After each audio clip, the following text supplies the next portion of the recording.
Why did Lotta Hogg think I'd been in institutions, though? What did she mean she was sorry about my life? What happened the night I purportedly incited her first menstruation? What was this book that she'd mentioned I'd written? And why did I twice refuse to show off Kablanki? These questions and others need answering, reader. I understand that. And I know that if I fail to provide the answers soon, you'll think me withholding or, worse, a bumbler. I worry you might even be starting to think those things already, and maybe you'd be right to. But before you pass judgment, please allow me to mount a brief defense, after which I'll address all those questions one by one. To begin with, I have been diagnosed since childhood with psychotic disorder not otherwise specified. The symptoms of my illness come and go, and although it's true, as it is for sufferers of any chronic illness, particularly chronic mental illness, and especially chronic mental illness with psychotic features, that my illness does to some degree affect how I think and behave even during periods in which I suffer none of its symptoms, I'm nonetheless pretty much like anyone else. Or as the self-empowerment salesman would have me phrase it, I'm not a disease, but a human being.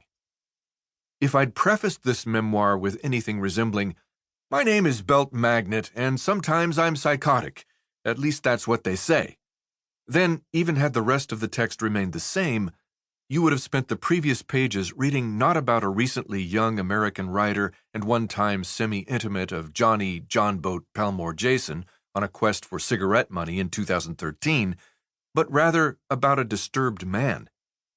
You wouldn't have been able to help but to do so. Please understand, that's not a hostile accusation. I'd do just the same. Show me, for instance, a blank-faced man atop some bleachers who's watching a bunch of kids play baseball, and I figure he's on fatherly Little League duty, tired and bored. If before, while, or immediately after showing me that man, though, you tell me he was sexually molested as a child, I'm no longer thinking he's tired and bored. I'm thinking maybe he has suspicions about one of the coaches and he's keeping a close eye out to protect his son. Or maybe he doesn't have a son, and he's picking a victim from among the players. Or he's picking a victim and does have a son, or fighting the urge to pick a victim. Or maybe while knowing what others watching might imagine him thinking if they were to learn he'd been molested as a child, he's bittersweetly appreciating that, despite what he suffered, he has no desire to harm any of the boys who are out on that field, or any children anywhere else for that matter. Whatever it is that I think he's thinking, though, I assume it concerns his having been molested, regardless of the fact that he's been alive for decades and spent 99.99+% of those decades' moments not getting molested. But show me this blank-faced guy in the bleachers, then show me him taking his son out for ice cream, struggling at a job interview, fighting with his wife, visiting an oncologist, dancing with his wife, then drinking with a friend he's known since childhood who keeps telling him everything will be okay, and only then tell me he was molested as a boy.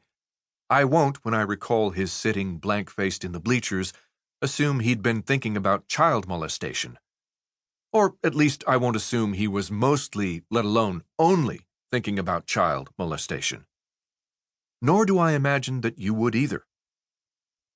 In light of all that, and considering that I wasn't suffering any symptoms of my illness during any of the scenes I've so far described, not to mention that I've never been entirely convinced my symptoms even indicate an illness, as I'm pretty sure you've gathered by way of all the scare quotes, which, from this point forward, I'll happily dispense with, I thought it would actually be more straightforward to begin this memoir, again, a book about me, not my illness, without pushing my diagnosis in your face. Obviously, I still feel that way. And as you'll see momentarily, I'd pretty much have to push my diagnosis in your face to sufficiently answer any of the aforementioned questions.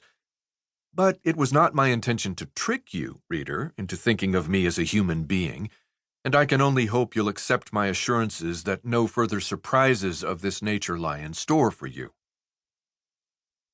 To keep listening to this audiobook, I've left you a link in the description so you can do it, at no cost thanks to Audible's 30-day free trial.